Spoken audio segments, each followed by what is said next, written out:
Hi everyone, this is Korosh Erfani and today is Monday, March 16th, 2026. We are going to report the 17th day of the war and is a matter of the war of Israel and the United States on Iran, right?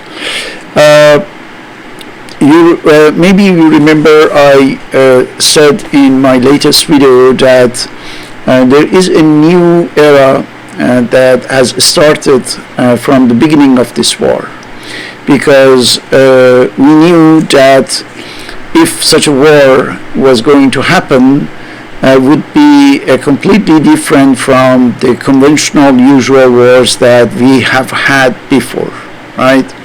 The particularity of this war is that it's a total war, is all-out war. We know that it's an existential threat for Iranians, for sure, and also at a given moment it could transform into an existential threat for Israel, even though the United States would be also badly damaged, but in long run. But for the existential threat, it's a matter of even short run.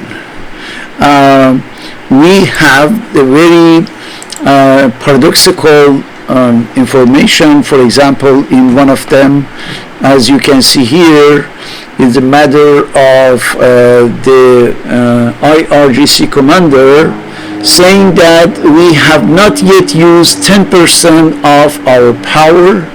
The Zionist entity should prepare its coffins. So this is a threat directly toward Israel, and we must know that if such a thing, we don't know, it's just a claim, it's just an exaggeration of the Iranian force, or there is something behind that.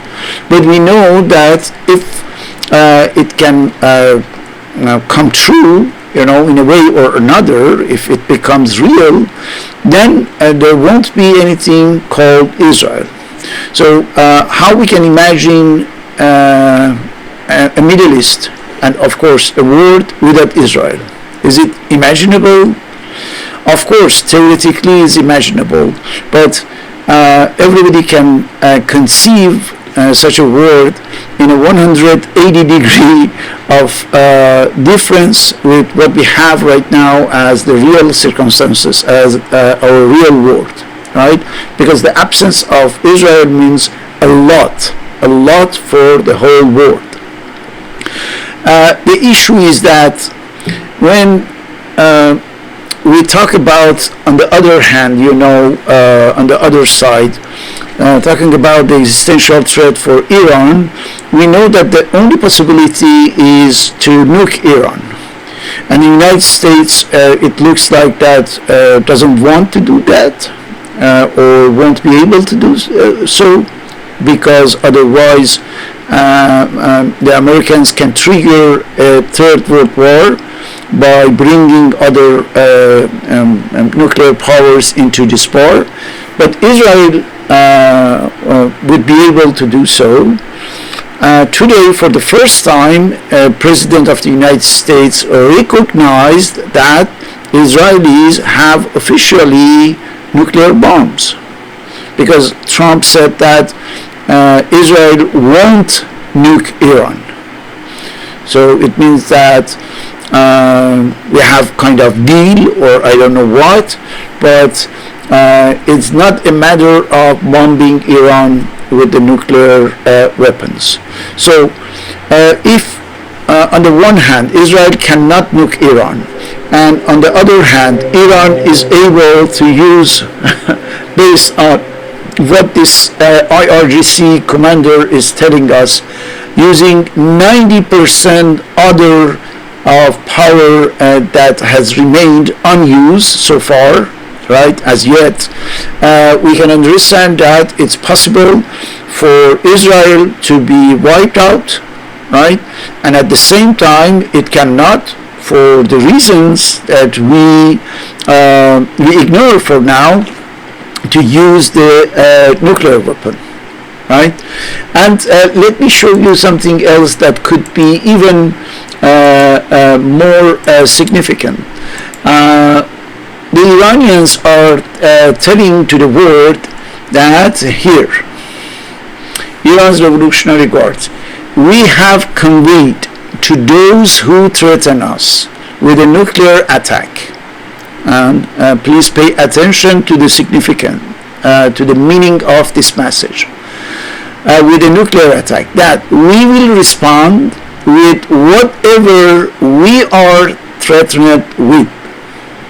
So everybody can understand that Iran is threatening Israel with a nuclear attack if it is attacked with atomic bomb by Israel.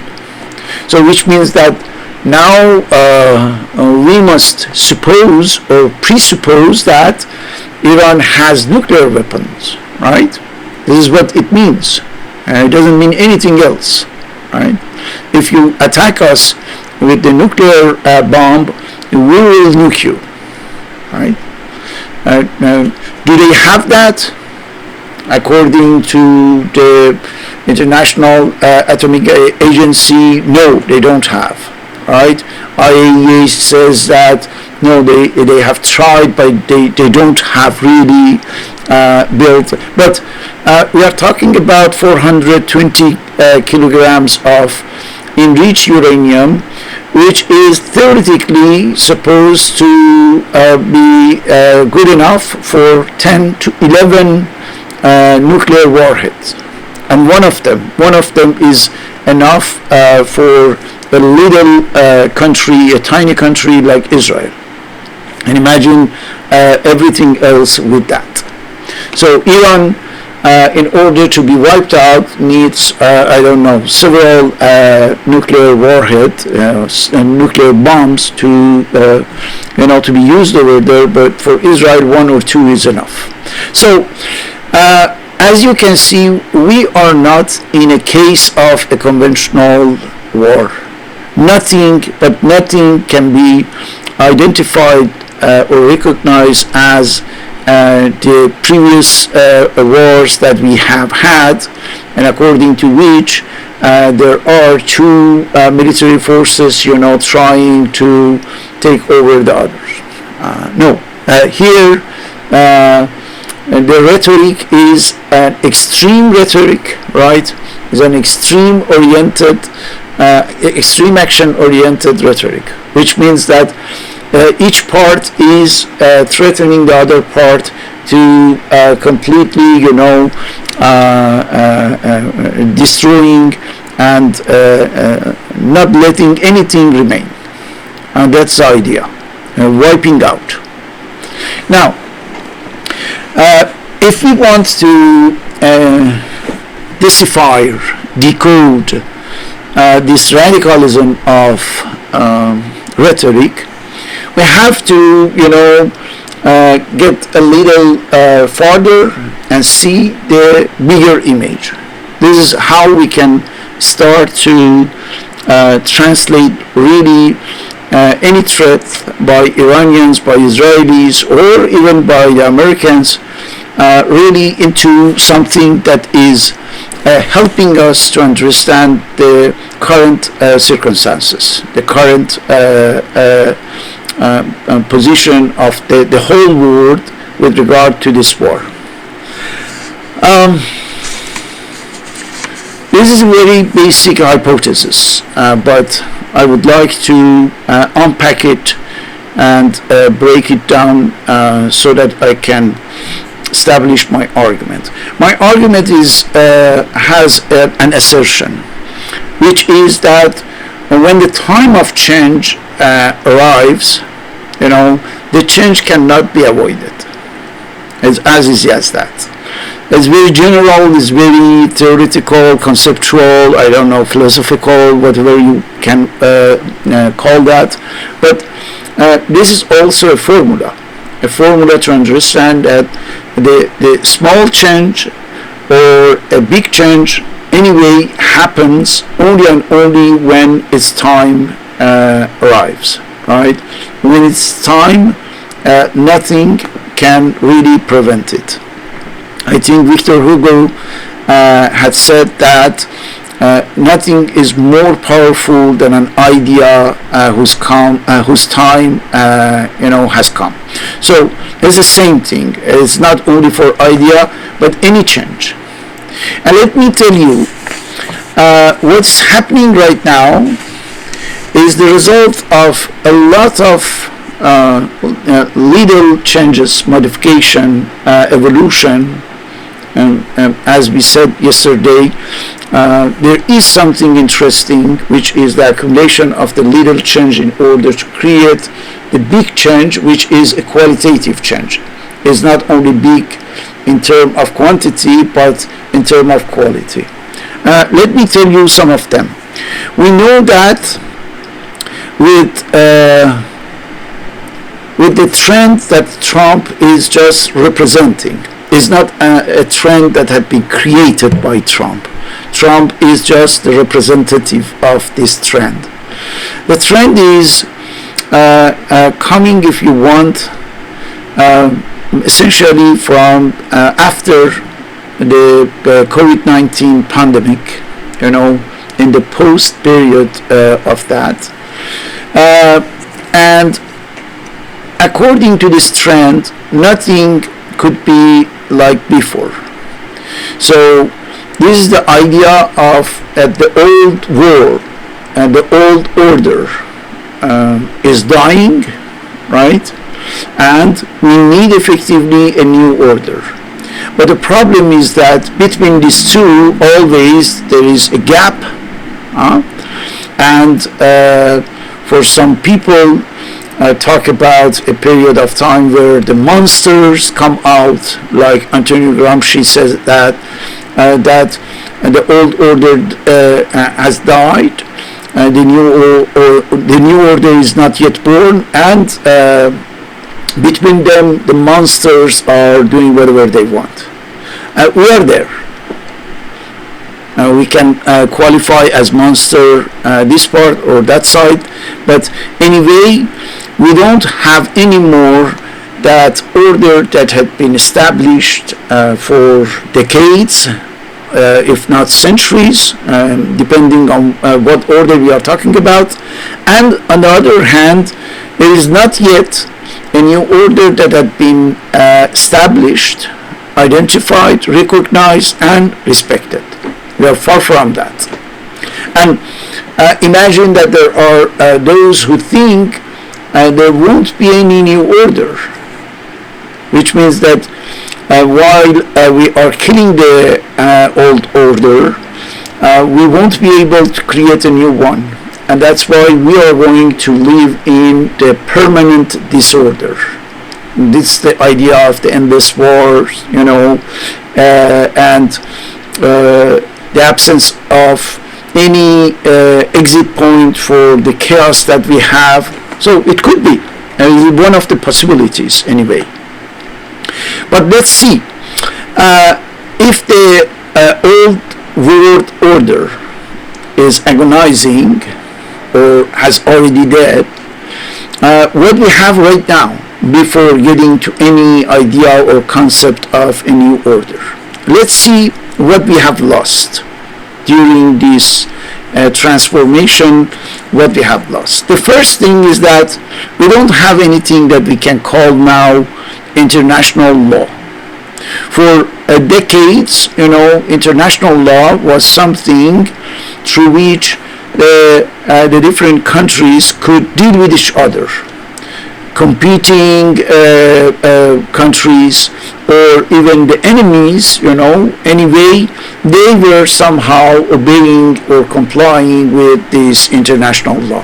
That was a kind of, we can say, global contract, right, between the superpowers, of course, and through the respect of this law, on the basis of that, they were able to support, to be with each other, right?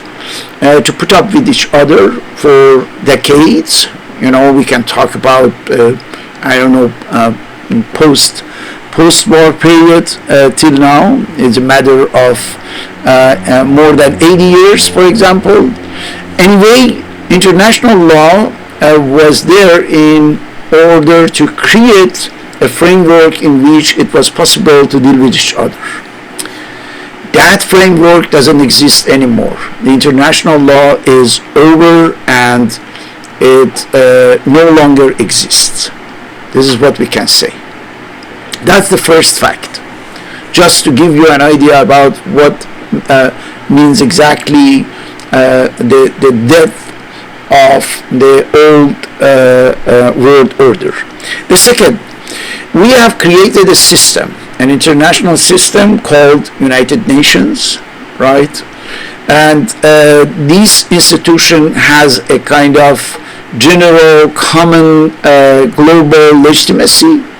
The different countries, the different governments respected it for decades.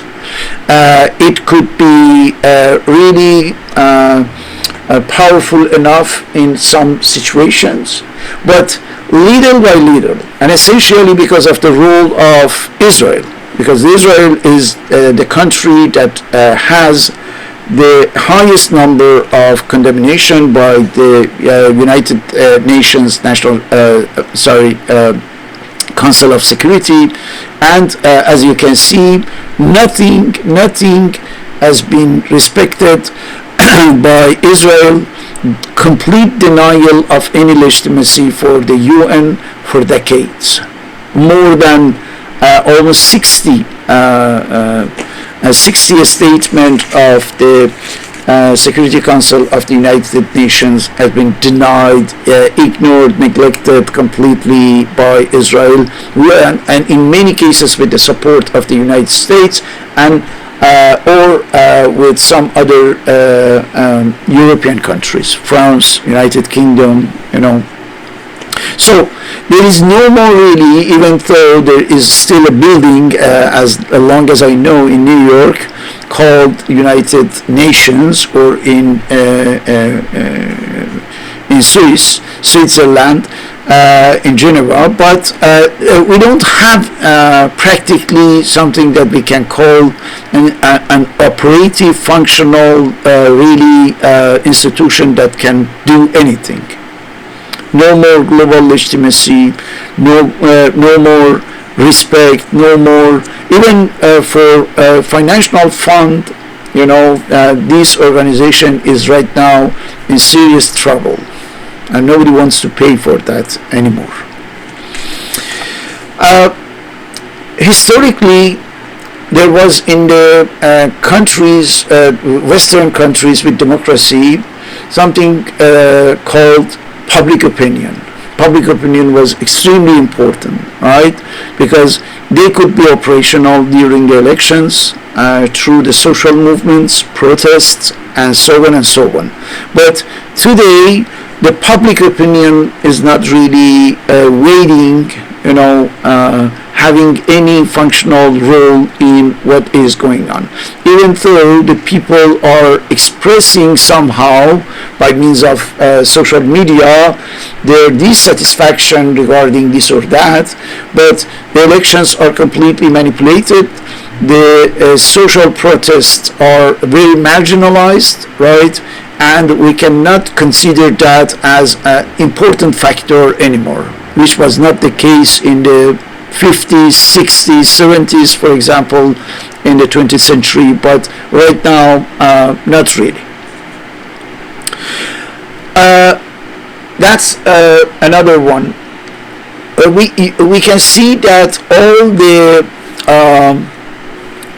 different agreements regarding the armed control, for example, has been vanished. The INF, the ABM, anything was really either legally or historically over, or by practice, de facto, right? De jure or de facto, we don't have them anymore, these agreements. So that's why now everything is open to do whatever you want. You can develop any kind of weaponries you want. You can create nuclear weapons, chemical one, biologic, There is no really any more control, investigation, or anything that can be exercised as supervising power. Why? Because the superpowers have not been able to create something as the frame, and keep it alive. So that's why now we are left to ourselves in a kind of jungle law, and there is not really anything that can be done to help us for the moment, and that's why we have to accept this reality and deal with, right? Otherwise, it doesn't really would be realistic. This is just our imagination. So there is no more agreement of non-proliferation for the mass killing weapons. So nuclear weapons are now at the disposal of almost anyone. Any country that is able technically to build up a nuclear bomb can do that, and they are doing so, believe me. So where we are at a moment where we can see that what we called social contract within the democracy, according to Jean-Jacques Rousseau or other thinkers, they believe that because the social contract is the legitimacy given and provided by society to the government cannot do whatever it wants, right? It cannot wage war without the consentment of society, without the agreement of the members of society who gave the legitimacy, which means the authorities and power, to the hands of the government. Now it's not the case. The government wants, if it wants to wage a war, it does that. It doesn't care really to what society wants. Look at what's happening in Ukraine, for example. For years and years now, Ukrainian government is waging a war that's not approved by the people, right? But who cares? Zelensky didn't even organize the new elections in order to be replaced by an elected president. So on the other side, Russia, of course, that's a system where just an elite decides about everything. So, but we are talking about the democracies. In the United States, Trump, the person of Trump, decides about bringing the whole United States, something like 340 million people, into a war, based on his own stupid calculations, based on the Epstein files, the image, the photos and videos that they have from him. So for his own interest, and of course to the detriment of 340 million people, here he triggers a war. So which means that democracy doesn't exist anymore, doesn't mean anything. No? And we have had a lot of philosophers like Hobbes, John Locke, Stuart Mill. They were telling us that don't worry about, as long as you have a democracy, you can be sure that democracies don't fight each other. Democracies don't attack each other. We saw that it was not true.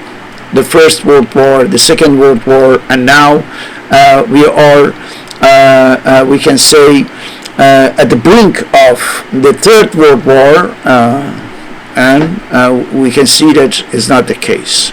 The democracies are fighting each other or launching the war against each other, and it can continue.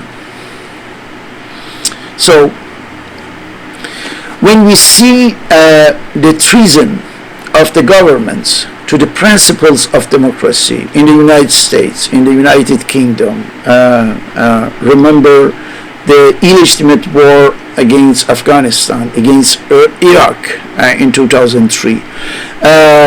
Remember all the wars or the little wars or attacks that had been waged by the Western countries, the Western democracies in Syria, in Yemen, in Libya, for example. All of this means one thing, that democracy is not really anything that can curb the enthusiasm of the dominant class in order to wage war, right? To trigger any war. So that's the reason why you remember last in my latest video I said that Francis Fukuyama talking about the end of history and then turning around about what he had said. Now we have really the end of the history, all right? Which means from now on we can be sure that history will have several alternatives and possibilities to take as direction, all right? There is no end. There is a kind of a beginning, but a beginning that is not defined, that is not clear, and we have no idea about what could be really, because several dominant systems, we can say, multiple dominant systems are called into question. These systems had been established for a long time.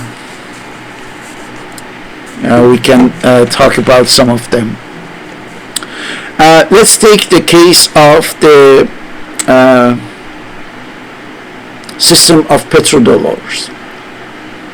Petrodollars is the idea that any amount of petrol, oil in the world must be traded only and only by dollar, by the US dollar. That was established in 1974 by one of the vassals of the United States, Saudi Arabia, accepted as one of the most important producers of course, oil. And from that moment, all the countries across the world started to trade, export and import oil based on US dollars. Everything calculated and traded actually by US dollars from 1974 so far. So what's this exactly? This is what is feeding the American economy, by almost free money, right? Because everyone, in order to trade oil, must come to the U.S. Treasury, of course, through the network of banks, and buy dollars, right? Buy the U.S. dollar and pay for getting the oil. So this is the idea of petrodollars, and this system was working for more than 50 years now, right? 52 years, 1974. But can you imagine that in 2026, everyone is talking about the end of the petrodollar system?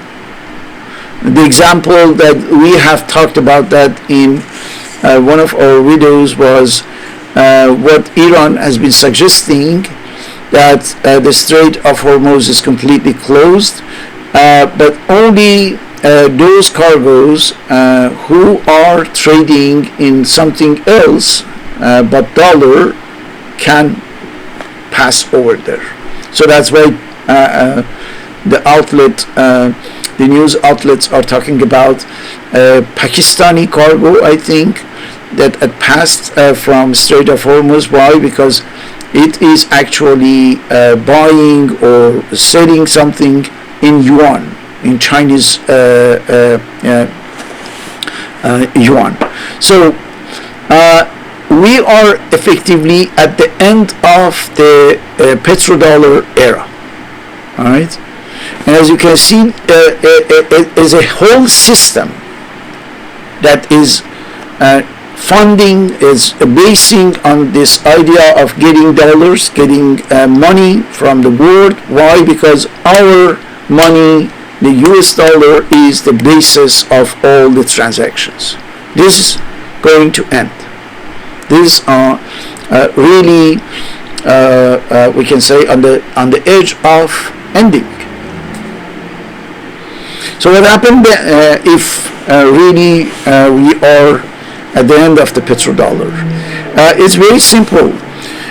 From that moment, there won't be any unipolar world, unipolar system.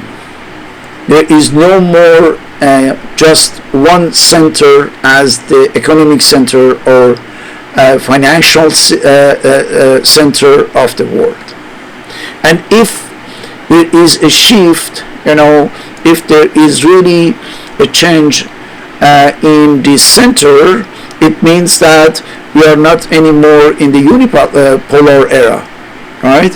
Other powers, other economic, financial poles are coming and playing a role, which means that yuan will be an equivalent of dollar for any transaction regarding the oil or something else.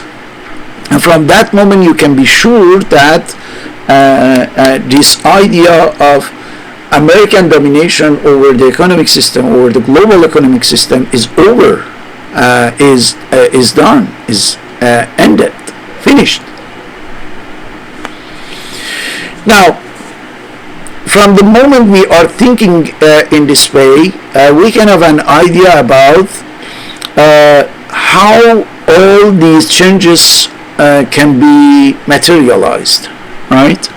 Because usually there is one event that triggers a chain of events, and within this change, all these modifications, all these we can say evolution happens, and we get to a new order. So the chain of events is what will put an end to an era or to an order. That's the idea of the death of the old world order. Now, I described the circumstances in my latest video, talking about how this war could be considered as the triggering point, as the initial point of this huge change of history, right? That was the title of our video last night. Now, just in order to give you an idea about how this war could cover all these aspects, all these changes inside of itself, let me give you a description of how American government, as we said, has been trapped in this war. You remember when they started, Americans, so the initial reason apparently could be Epstein file, could be kind of blackmail on President Trump or so, but it's not that important. There are many elements that are not important, including, for example, this rumor according to which Benjamin Netanyahu has been killed. We are going to talk about that, but it's not really important. So that's why the initial cause, or the apparent cause of the war is not that much important. What's important is the structure, the global structure in which this war as a component will take place, right? That's it. And this is how we can really have a deep analysis of the whole circumstances as it's going on right now. For example, through this war, and the Americans were supposed to remove a radical government, a radical regime, which was the Islamic Republic of Iran. Right? They thought that they can effectively get rid of this. Why? Because they said that, oh, it's very easy. We attack them, we destroy them, and it's done. It's over. So mechanical, so basic, so childish as idea. Because right now, the Pentagon is reporting that we have already bombed, US, Israel combined, we have already bombed something like 15,000 targets. All right, more than 2 weeks. Now we are in the 17th day, and they have already destroyed 15,000 targets in Iran.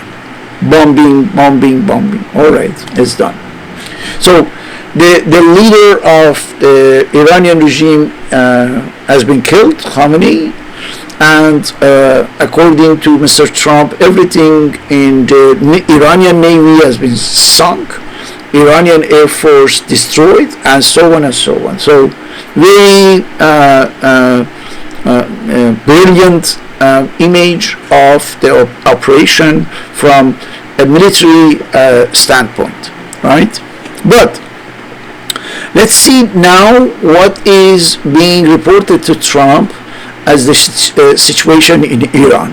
That's what he has on his desk when he wants to know, all right, when we can stop that, when we can end this operation or war or small excursion, as he called that. Okay, the reports are telling that unfortunately the regime is going to survive. So there is no removal of regime, there is no collapse of regime, there is no regime change. Regime will survive. That's the first bad news Trump is getting from his war, right? And the second is that not only it will survive, but most probably it will be more radical, right, and more established within Iran, right? It was supposed to be, the other way around, but it's not the case. So what's the idea? The idea is that now IRGC is getting the whole control of the system. Because before that, IRGC was the most powerful institution, but it was not, let's say, the entirety of the system. Now it could be. Why? Because anyone else is marginalized. The leader is not there anymore. His son, of course, replaced the father, but the son is a member of the IRGC, and of course in total accordance and agreement with that. So he comes along with any objectives of the IRGC. So not only IRGC is not destroyed, but on the contrary, it's consolidating its power over almost everything. And for sure, once the war is over, IRGC will have the military, economic, and political powers. So everything. Now we are going to have almost a military regime that will be times more radical against United States and against Israel. Why? Because now they are experiencing something that they were not supposed to, right? They were supposed, according to the calculations of the Zionists and Americans, the IRGC was supposed to be destroyed within a few hours.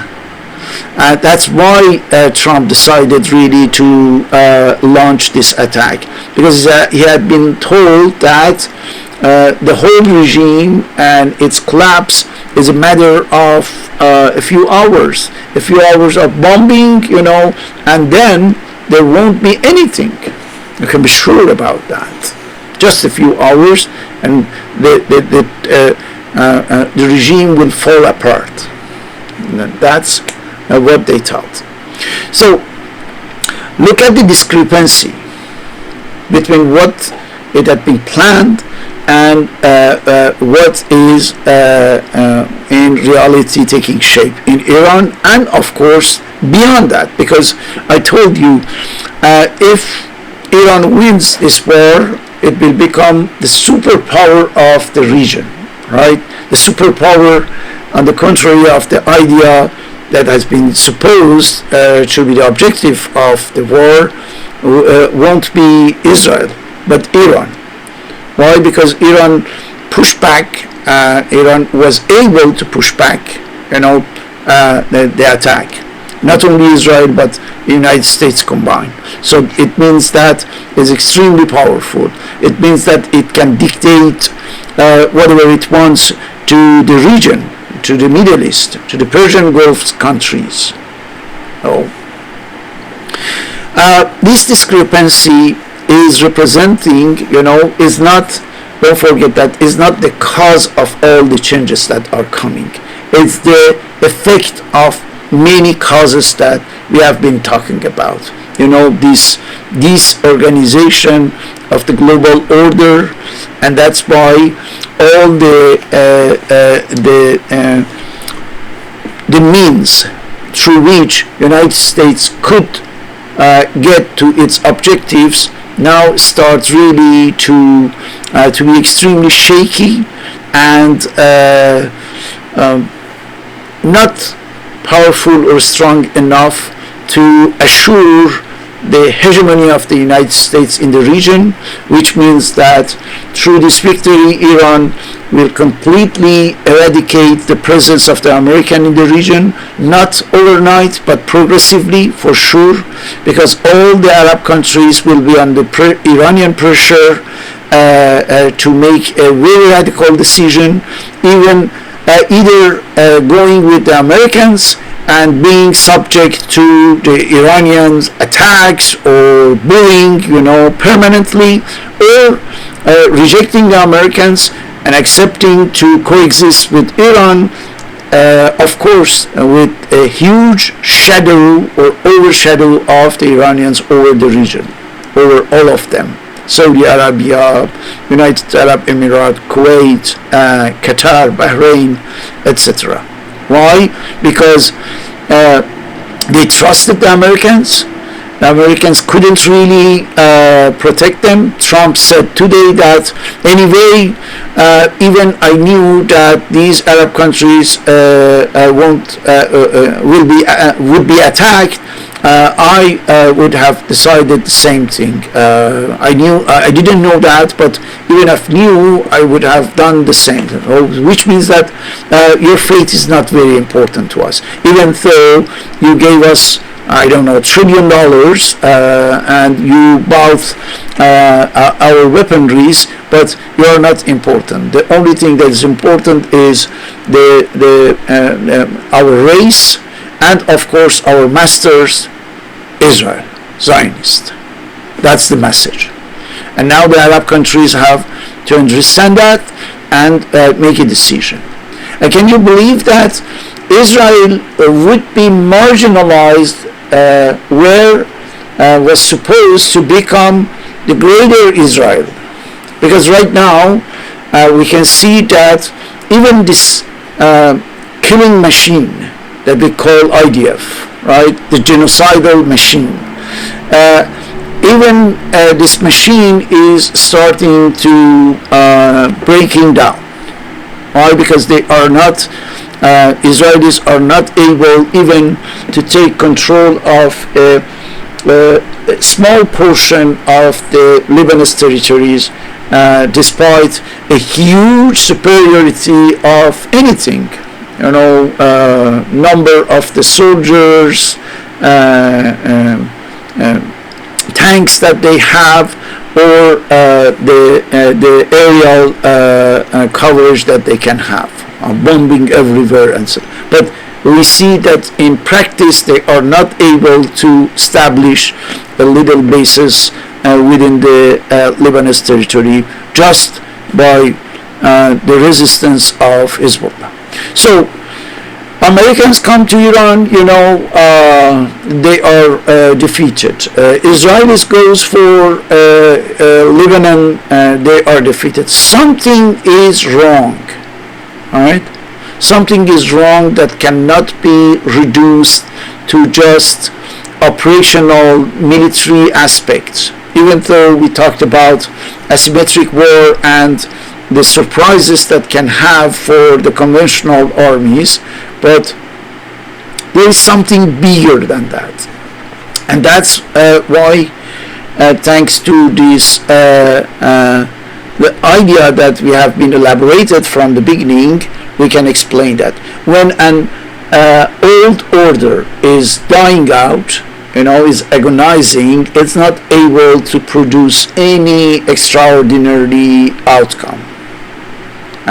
We don't see that, right? That's the reason why they are lamentably, Americans and Israeli are defeating, are being defeated, are getting really defeated either by Hezbollah or by Iranian army, by IRGC, or by other forces in the region.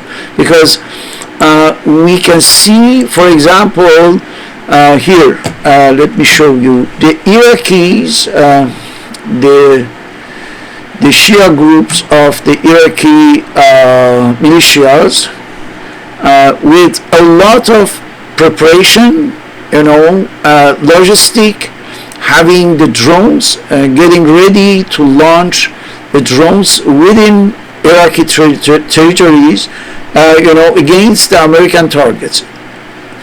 All right? This is how asymmetric war can work and can, making a huge army like the American army just flee the country, walk away the country, thanks to the permanence of these attacks.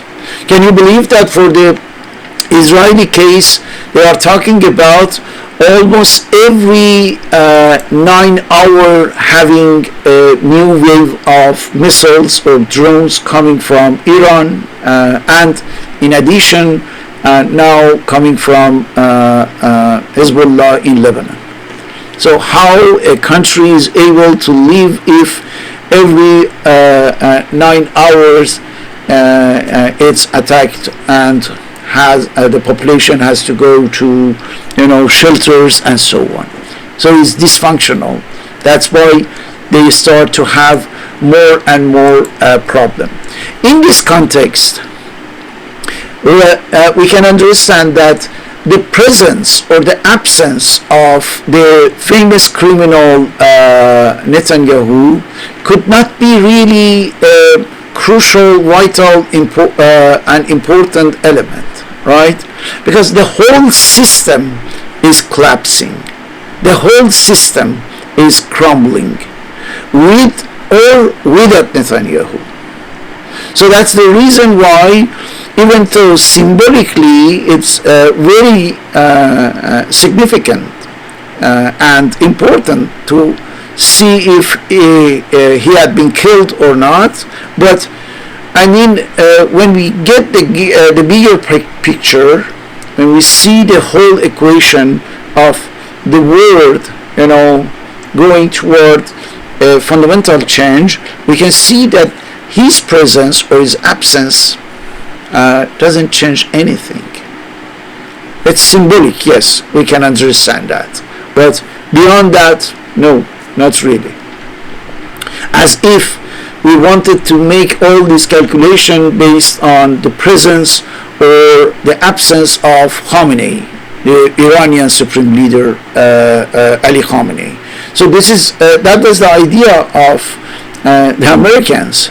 They thought really this. Why? Because they didn't realize, the Americans haven't yet realized that the old order is not anymore functional, is not anymore available as the most important factor of the equation.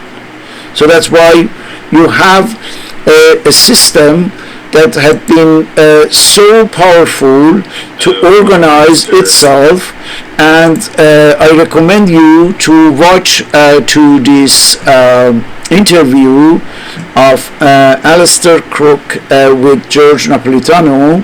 It's very interesting because at a given moment, I think at the minute 11 and afterward, he explains how Iranians were able to predict what was going on, and to organize themselves with a very interesting mosaic system of commandment and leadership.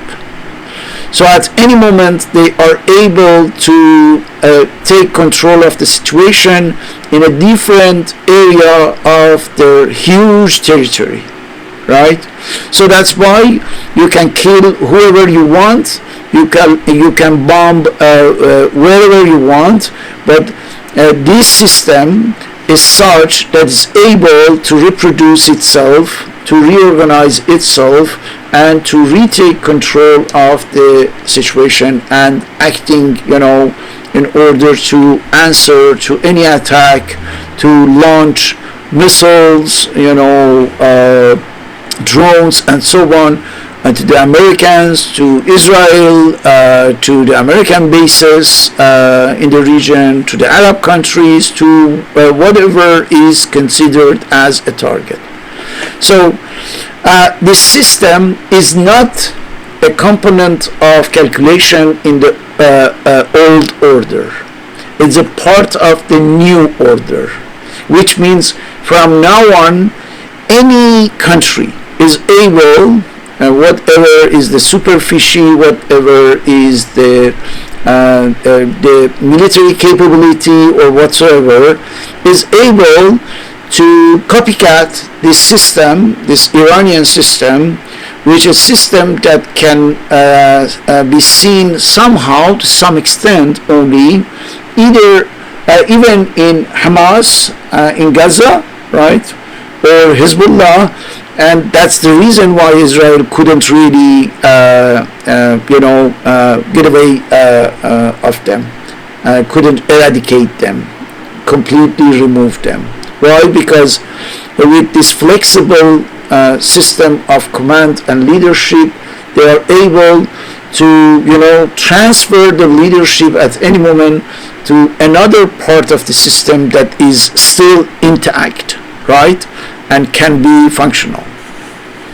While the other parts are hit, are bombed, or the people are killed, but this system is still functional and is, covering all the necessity that are to be covered effectively. So that's why the idea of making more with such a system, for example, bombing more, sending the boot on the ground or the things like that, for the United States will be only adding fuel to the fire. And it cannot really turn around the situation. It cannot change fundamentally the situation. Why? Because the other part is able, with a huge flexibility and ingenuity. That's why today Trump changed completely the rhetoric and was talking about we are dealing with the people very intelligent with a high IQ. Yeah. Why? Because they see that a country with the size of Iran is able to resist, to stand up against a huge military machine composed and consisted of American army and the Israeli army, two greater armies in the world. So, in order to conclude this discussion, we are more than ever able to understand that what is changing is not the events, is not the components of a system, but the system itself, right? Let me show you something. It's very interesting. Look at the situation in the United States with regard to consumption. Look at this, the discrepancy between the top 10% and the bottom 80%. Here, top 10% and bottom 80%. Can you believe that 50% of all the consumption, all the consumer spending in the United States come from these top 10%? As you see, the trend for this top 10% is increasing, and for the 80% of the bottom of population is declining, decreasing. What does it mean? It means that we are in a society where this difference of class, difference of income, this huge inequality, socioeconomic inequality, is such that it cannot really keep going like this for 2, 3, 4 years, right? That's the idea. The system, the whole system is crumbling, and of course, when such a system, when such a shaky system launch a war, this war will be a catastrophe. Do you want more proof of that? Let me show you what happens today in the stock market. Here, look, let me read that. This morning, JP Morgan told Meta, the company Meta, Facebook, WhatsApp, Insta, Meta to fire 20% of employees to save $5 billion. Tonight, Meta did it, and the stock surged. Look at, that's the regarding of the top 10%, right? Read that one more time. 14,000 people just lost their jobs, and Wall Street celebrated. The stock went up. So the result, your job is not an asset to the company. It's a cost. And the market just proved it will reward companies for deleting you. When they delete you, the companies can have a reward through the surge of their stocks. Right? This is a business model. Fire humans, buy AI, watch stock go up, and repeat. So with all these details behind, if we don't have any idea about the big picture and the substance, the economic, political, sociological substance of this whole thing, we cannot understand, just the intricacy of what is going on in this war through the details of the number of missiles, number of drones, or the things like that. So the idea, if I want to formulate it in short, would be the system is not able to function normally, including the system cannot trigger, launch, wage the wars that can be, victorious, right? Through the war, the system is not able anymore to defeat its enemies. The system is crumbling, the system is falling to pieces, and of course, its wars also would be catastrophic. That's why Iran, a country that had been already economically decimated, right, because of sanctions and a lot of other things, is able to face them. is able to stand up, right? And not only Iran, Hamas was able to stand up to the military machine of this system, Israeli army, IDF, and now Iran is able to stand up against the military machine of the United States and Israel combined together. And of course you can imagine what would happen for the system when it wants to launch the bigger challenges, right? Like, I don't know, facing China, for example, or North Korea, right? So that's why, in conclusion, I can say that this is not only a question of this war or another war, or the Lebanese war, or Gaza war, or anything else. And the wars of this system are not anymore functional, are not anymore successful, because the system itself cannot really get ahead, right?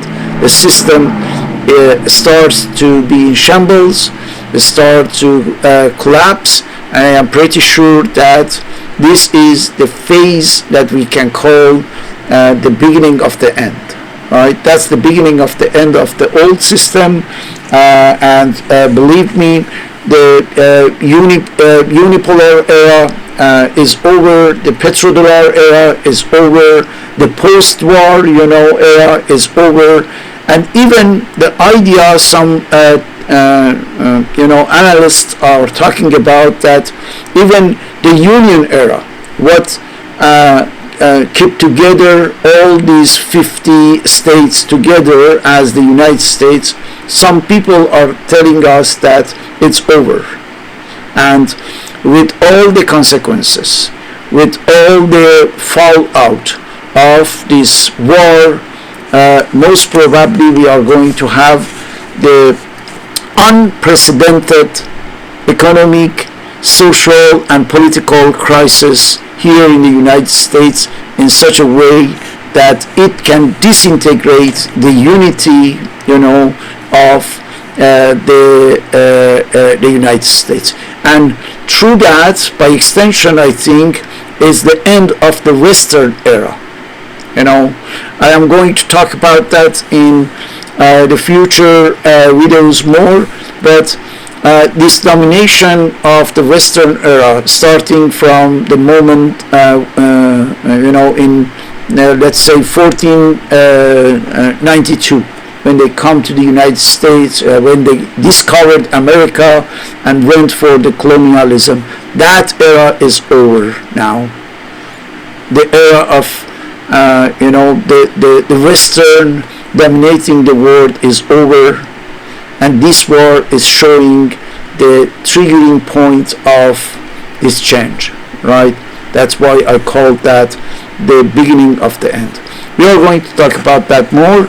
I hope that you can support my channel, my YouTube channel, Korosh Erfani English channel, and you can share these videos and you can share your point of view, and we are going to have more and more to talk about that in the future. Thank you very much.